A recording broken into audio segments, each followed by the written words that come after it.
大家好，我是阿胖，今天用300克大米分享一个大米的新吃法。首先把大米放入料理机里面打成米粉。如果家里面有粘米粉，那么这一步就可以省去了。米粉要磨得细腻一些，效果才会更好。趁这个时间把黄瓜切丝备用。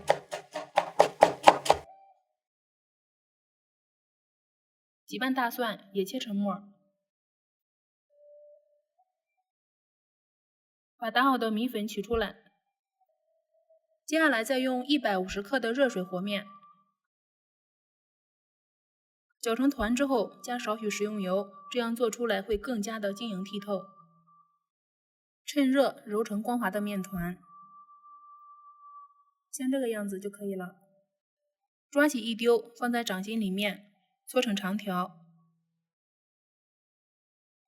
因为粘米粉不像小麦面粉那样有粘性，所以擀面杖是用不了的，反而放在手心里面搓，速度还是比较快的。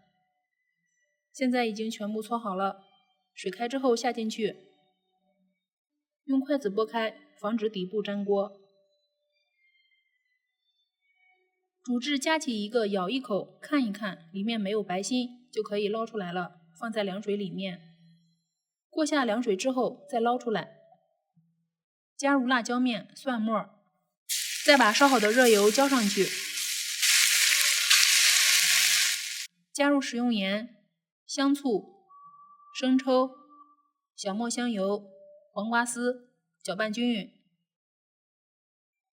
搅拌均匀就可以食用了。这样做的大米面鱼嚼劲十足，比手擀面还要简单，还要好吃，做法也不难。喜欢的话可以先收藏起来哦。